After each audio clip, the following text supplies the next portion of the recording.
Hello, Gary Hernandez here. Welcome to Cane Self-Defense with Master Gary Hernandez. In this video, I'm going to show you how to use your horn for a couple of takedowns. Now, helping me in this is one of my cane students, Mr. Bob. Now, first technique we're going to do is a pretty simple technique. It really only has two moves in it. So Mr. Bob starts to come in, I strike into the groin, move out, hook the neck, yank. If necessary, then I can strike him again. Let me slow that down. As he comes in with my right hand, because it's in my right hand, striking into the groin, pulling it out quickly, he may stagger a little bit, so I'm not sure which direction he's going to go. Notice when he gets hit, he starts to bend over. I step to one side, taking my cane. I do not want to strike him. If I strike him, he's going to fall that way. So I want to hook the neck, put some pressure downward, release him, and then I can strike him if necessary. I did a video a while back on how to hook and release because you don't want to lose your cane as they're falling. Now, if it's in my left hand and I don't want to use my horn, having to switch my hands, I'm going to use the tip portion of the shaft here. As Bob steps in, striking into the groin, stepping to one side. Again, I don't want to hit him to where he falls too far at an angle. So I catch him to the back of the neck, pushing him downward, and then if necessary, I can strike him. So as he comes in, very important, when you hit somebody in the groin, very important you pull that cane out quickly. Notice I'm just a simple step and I'm going to hook.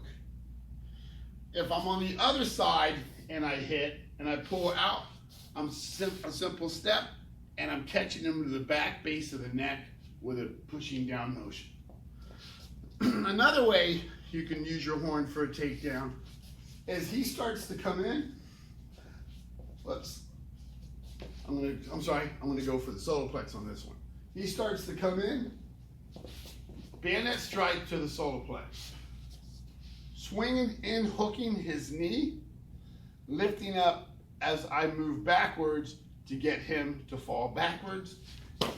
Unhooking him again, and then if I have to, I can follow up with a strike.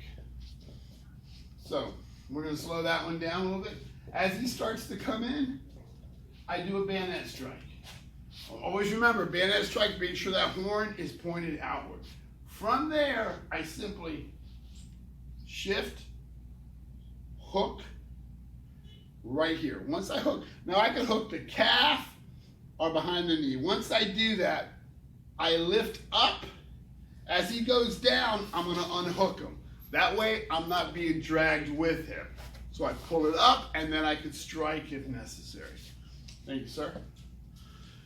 Make sure, Mr. Bob, invite for 1 second.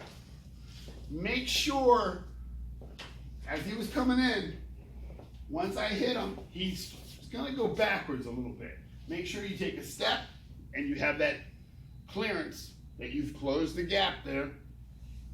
When you hook with two hands. Don't try to hook with one. Now, you can hook the leg and kick the knee, but that's another self-defense technique we'll do later on. This one here, once I hook that leg, very important, as I pull up, depending on their weight and leverage, I'm going to move backwards and yank up like that. Thank you, sir. So work those techniques.